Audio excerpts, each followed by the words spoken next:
အားလုံးပဲမင်္ဂလာပါကျွန်တော် S9 Sports Channel ကနေကြိုဆိုလိုက်ပါတယ်ကျွန်တော်ဒီနေ့သုံးသက်တင်ဆက်ပေးသွားမယ့်အကြောင်းအရာကတော့ကျွန်တော်မနေ့ကကစားရတဲ့ Manchester City နဲ့ Arsenal ရဲ့ပွဲဖြစ်ပါတယ်ကျွန်တော်ဒီမှာဆိုလို့ရှိရင်ကျွန်တော်ကောင်းနေပြထားတဲ့ Arsenal ဘာကြောင့်ရှုံးရလဲဆိုတဲ့အကြောင်းပေါ့နော်ဒီကတော့ကျွန်တော်အခုဒီဗီဒီယိုအတွက်ကျွန်တော်ဂျာပရိသတ်တယောက်အနေနဲ့ပဲဒါကိုဆွေးနွေးသုံးသပ်တာမှာဖြစ်တယ် review ကိုမှလည်း live ဆုံးတော့သုံးသပ်တာမှာမဟုတ်ဘူးဒီမှာဆိုလို့ရှိရင်ဒီ Premier League ပေါ့နော် top tier 1 and 2တင်းရဲ့အပြင်အကြောင်းနဲ့ဒီကတော့ Arsenal ပေါ့နော် Arsenal ကဘာကြောင့်ရှုံးနေရလဲ Arsenal ဟာတရားဒီလုံးနေနဲ့ Man City ထက်ကောင်းတဲ့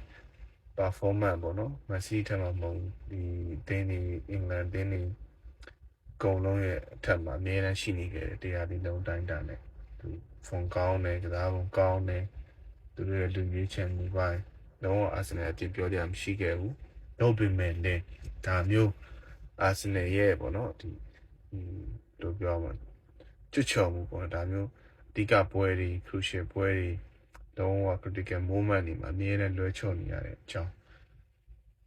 ဒီဟာလေးကိုကျွန်တော်တို့ဒီ tactic ရဲ့အမြင်နဲ့ကျွန်တော်သုံးသပ်ပေးတာဖြစ်ပါတယ်ဆိုပထမဆုံးအနေနဲ့ကျွန်တော်ဒီအကြောင်းပြောရမယ်ဆိုလို့ရှိရင်Arsenal ကဒီ title race ပေါ်မှာပေါ့နော်ဒီပွဲအရင်တက်ရောက်မှုရှိနေအောင်တည်တယ်Man City ဘက်ကွာလီယိုလာကလည်းဒီ title race မှာသူတို့ရအောင်လိုက်မယ်ဆိုတော့ PR တွေပွဲမစခင်နေပေးထားခဲ့ PR အရင်ကြောက်ဖို့ကောင်းတယ်နော်ပွဲတစ်ပွဲမှာပရိသတ်တွေရဲ့အားပေးမှုပြန်ပတ်သင်းတွေရဲ့သင်းပရိသတ်တွေရဲ့ PR psychology ပေါ့နော်ဒီသုံးပါမယ်ဆိုတကယ်နဲ့ပွဲတစ်ပွဲကဘောလုံးပွဲတွေမှာကန်းနေရမဟုတ်ဘူးဗျဒီပွဲတွေရဲ့ဒီအခုဆိုရင် social media ခေတ်ဆို social media ဘောကတိုက်ခိုက်မှုတွေပြီးတော့ကွင်းပြင်တိုက်ခိုက်မှုတွေမန်နေဂျာချင်းခေါ်ဆောင်ခုံမှုတွေပေါ့နော်ဒီကနေ့သူတို့ဆရာတွေပဲတို့ပေမဲ့လည်းဒီပွဲကလုံးဝရတာအပြစ်ပေးနိုင်တယ်ဒါဂျာပရိသတ်တယောက်အနေနဲ့ကိုဒီပွဲကတော်တော်ကောင်းတယ်အာဆင်နယ်ကတော့ကိစ္စလိုက်အောင်နော်ပထမဆုံးအနေနဲ့ဒီပြောမယ့်ချက်က midfield ပဲပေါ့နော် midfield ထဲမှာဆိုလို့ရှိရင်ကျွန်တော်အဓိကထားပြောရမယ်ဆိုလို့ရှိရင် midfield ထဲမှာအာဆင်နယ်ကသူထွက်လာခဲ့တာကဒီစပါဂျူဘီမနီနဲ့ rice နဲ့ပေါ့နော်ပထမဆုံး Man City ဘက်ရင်ပြောကြည့်အောင် Man City ဘက်မှာဆိုလို့ရှိရင်ကျွန်တော်တို့ရင်တော့ထင်တာရင်ပွဲတော့4-1-4-1ထွက်လာမယ်ထင်တာပေါ့နော်ဒါပေမဲ့သူထွက်မလာဘူး Rodri နဲ့ Bernardo Silva နဲ့ကိုအထိုင်ထားပြီးထွက်လာတယ်ဒါဘာလို့လဲဆိုတော့ဘက်ကွာလီယိုလာတည်တယ် Arsenal ရဲ့လုံးဝ highline defense ဆော့လိမ့်မယ်ရှေ့ကိုတားတက်လိမ့်မယ်အဲ့အတွက်ဒီလိုရှေ့ကိုတားတက်တဲ့အခါမှာ speed တွေကိုဖန်တီးပေးနိုင်မှုကဘာလို့စီဗာနဲ့ဒရိုဒရီယာဒါအထိုင်တူတွဲမရှိဘူးဆိုလို့ရှိရင်ကွင်းလယ်မှာလုံးဝဒီဟိုဘက်ဒီဘက်ကသူကချိန်မှာမဟုတ်ဆိုတော့သူတို့တည်တယ်အဲကြောင့်သူဒရိုဒီနဲ့စီဗာကိုတွဲပြီးချာကီကို AMF နေရာမှာထားဆော့ခဲ့တယ်ပေါ့နော်အဲ့ဒီမဖီမှာဟိုဘက်က Declan Rice နဲ့စီနဲ့ဒီရိုဒရီနဲ့ဘာလို့စီဗာကိုလုံးဝမရှင်းနိုင်ဘူးဒါပဲပထမဆုံးMan City ရခဲ့တယ်နော်ဂိုးပေါ့နော်ဒီဂိုးဖြစ်လာဖို့အတွက်Man City က Rodri နဲ့ Silva ကိုနောက်မှာထိုင်ထားပြီးတော့ကြိုက်တာလှုပ်ဆိုပြီးတော့ဒီချာကီနဲ့ Semenyo Dogu ဟာလန်ဒီ၄ယောက်ကိုပေါ့နော်တော့ free play ကစားခဲ့တယ် free play ဘလောက်ပဲကစား Arsenal ရဲ့ defense ကလုံးဝဖာခွင့်မရှိပထမကိုမရခင်ထိပေါ့နော်ပထမကိုချာကီတွင်းသွားတဲ့လုံးမရခင်ထိမှာလုံးဝဖာခွင့်မရှိခဲ့ဘူးဒီမှာကြည့်မယ်ဆိုလို့ရှိရင်ပထမဆုံးတွင်းသွားတဲ့လုံးမှာဆိုလို့ရှိရင်မာတီယန်နူနဲ့ဒီဘာချာကီကိုပေးလိုက်တယ်ဘာချာကီသူမှမထင်နိုင်ဘူးပြသေးလားဒီကောလုံးဝကိုးမယ်ဆိုသူ2ယောက်3ယောက်ကိုကြော်ပြီးတော့လုံးဝစာလီပါကာပြီးတက်ကန်က3ယောက်လုံးကိုကြော်ပြီးတော့သူရှူးသွားတယ်အဲ့အချိန်မှာဘာဖြစ်သွားလဲဆိုတော့ဒီအဲ့လိုပဲ10မိနစ်မကြာဘူးဒိုနာရူမာအမားနဲ့အာဆင်နယ်ကိုပြန်ရခဲ့တယ်အဲ့မှာစပွဲလေပြောင်းဖြစ်သွားတယ်ပထမဆုံးအနေနဲ့အာဆင်နယ်ပြင်းလာတဲ့ပုံစံ game plan ကိုဒီ1-1ဖြစ်သွားတဲ့အချိန်မှာအာတီတာလုံးဝချိန်ပလိုက်တယ်အများကြီးသူနောက်ကိုထိုင်မစော့တော့ဘူးသူလုံးဝ highline defense ကိုအပြည့်စော့တော့တယ်ဘာလို့လဲသူတို့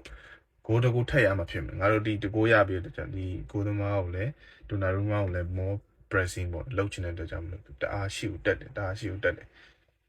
အဲ့ချိန်ထိ Arsenal ပထမပိုင်းတစ်ပိုင်းလုံးဝမက်ဆီကိုလုံးဝကိုဖိထားနိုင်ခဲ့တယ်ပေါ့နော်အဲ့မှာပထမပိုင်းပြီးသွားတယ်ပေါ့နော်ဟိုကနေဒုတိယပိုင်းအစမှာသူတို့ဘာဖြစ်လာလဲဆိုတော့Arsenal က technical change လုပ်လိုက်တယ် technical change လုပ်လိုက်တာကကျွန်တော်အနေနဲ့တော့ဒါလုံးဝ big mistake လို့မြင်တယ်ပေါ့နော်တကယ်တမ်းက Arsenal ဒါ high pressing ကိုပဲဆက်သွားမယ်ဒီ goal ဆက်ပြီးတော့ပေါ့နော်ပို့ပြီး hunger ဖြစ်မယ်ဆိုလို့ရှိရင်ဒီတက်ပို့ပြီးတော့ရတဲ့ goal တွေပေါ့နော်သူမဟုတ်လည်းရပါတယ်ဒီ Arsenal ရှုံးတာက3ချိန် Messi 3ချိန်ရှိခဲ့တာပါဟိုကဒီပဲဒါပေမဲ့တောင်းကန်ပေါ်မှာဆိုလို့ရှိရင်လုံးဝ Arsenal တောင်းကန်ပေါ်အများကြီးရအောင်ယူနေတယ်ဆိုတော့လူတိုင်းသိရပေါ့နော်ဒါပေမဲ့သူတို့တောင်းကန်ပေါ်လုံးမရခဲ့ဘူး big chance ဆိုလို့ရှိရင်လည်းလုံးဝလုံးမရှိခဲ့ဘူးပေါ့နော်ဒီမှာကြည့်ရမယ်ဆိုလို့ရှိရင်corner မှာဆိုလို့ရှိရင် Arsenal က9ချိန်ရတယ် Messi က10ချိန်ရတယ်ဆိုဒီမှာ total shot ဆိုလို့15ချိန် Arsenal က9ချိန်ပေါ့နော် shot target က Messi က9ချိန်ရတယ် Arsenal 3ချိန်ပဲရတယ်ဒါဘာကိုပြလဲဆိုလို့ရှိရင် Arsenal ကသူဒုတိယပိုင်းတစ်ပိုင်းလုံးမှာထိုင်ချရတဲ့အမားဆိုတာကိုကျွန်တော်ပြရတယ်ပေါ့နော်ဒါကဒုတိယအမားပေါ့နော်ဇူဘီမန်ဒီကပွဲကြီးတွေမှာမတိုးဆိုတော့အဒီတာသိရတဲ့နဲ့သူ3ရလဲလူမရှိဘူးထင်ပါတယ်ဒါကြောင့်သူ3လဲရတယ်အဲ့တော့ဒုတိယကိုမှလည်းနီကိုရိုင်နီပြေးထွက်လာတာကသူတို့ Arsenal highline defense error ပေါ့နော် error ဖြစ်သွားတဲ့သဘောပဲပုံမှန်သူတို့ထိုင်နေကြနေရမဟုတ်ဘဲနဲ့သူတို့တအားရှိတက်လိုက်တဲ့အတွက် O'Reilly ရဲ့ run ကို